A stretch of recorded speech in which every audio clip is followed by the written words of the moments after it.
El crimen de Álzaga.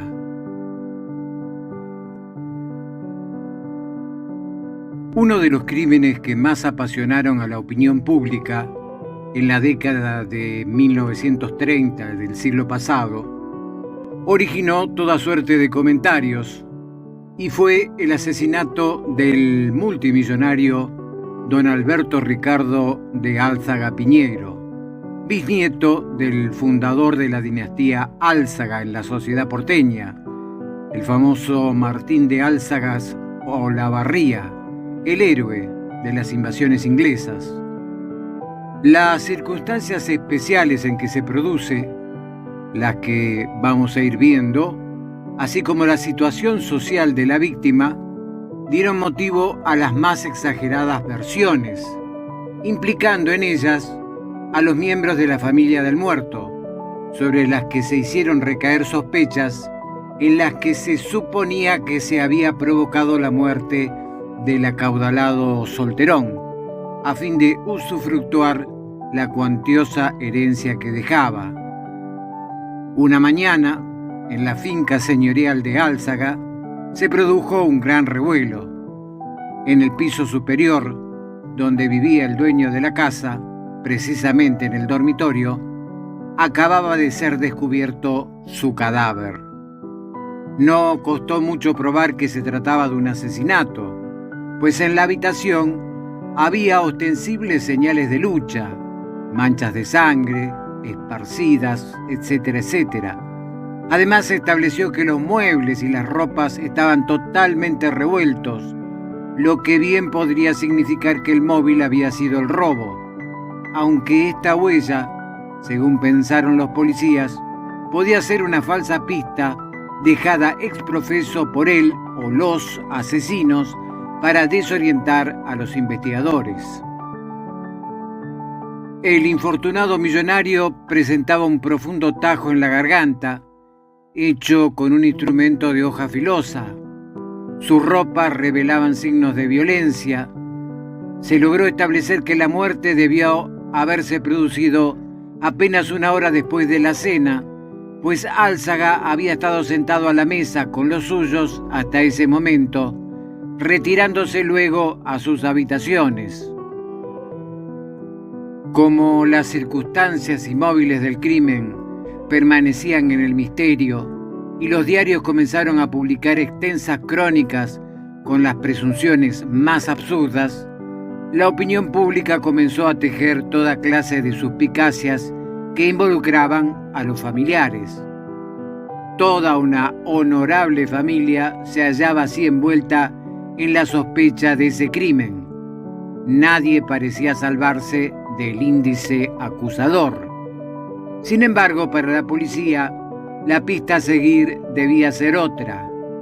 El cuchillo encontrado junto a la víctima presentaba ciertas particularidades que no dejaron de llamar la atención.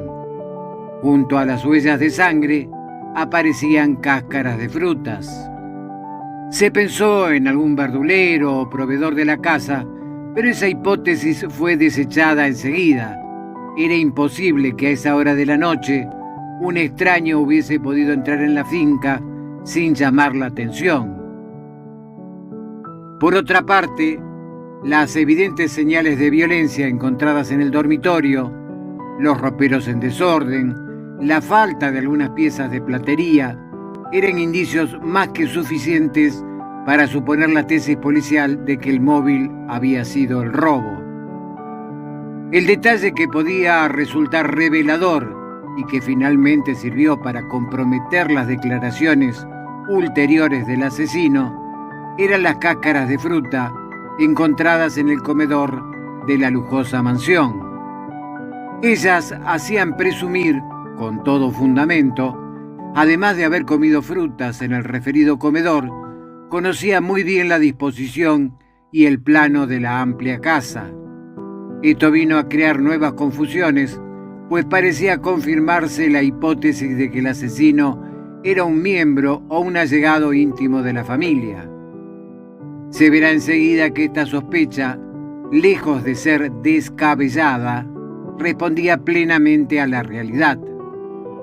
Así las cosas, y cuando ya la expectativa pública comenzaba a exigir la detención del asesino, bajo pena de envolver con su clamor a los familiares, se logró su detención en momentos en que pretendía vender en una joyería céntrica un par de gemelos de oro y un reloj de oro robados a la víctima.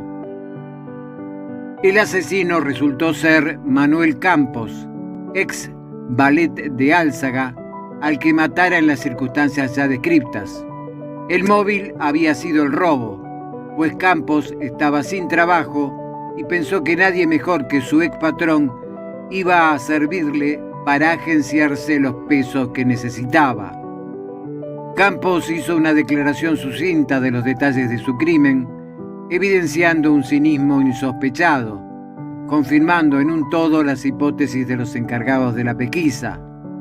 Había entrado a la casa utilizando la puerta de servicio a las 7 de la mañana, permaneciendo escondido en la carbonera hasta la noche, en que abandonó su escondite para dirigirse a las habitaciones de Álzaga.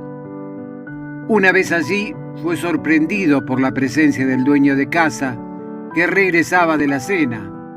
Trabóse en lucha con él, ultimándolo con el cuchillo que llevaba consigo.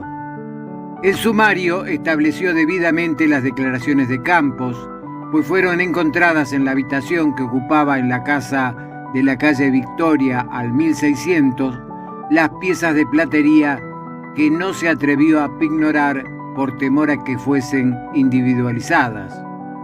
También terminó por confesar que, agobiado por el hambre, había ido al comedor después del crimen para comer algunas frutas, utilizando para pelarlas el mismo cuchillo con que ultimara a su expatrón. Las presunciones policiales habían tenido una amplia y concreta confirmación.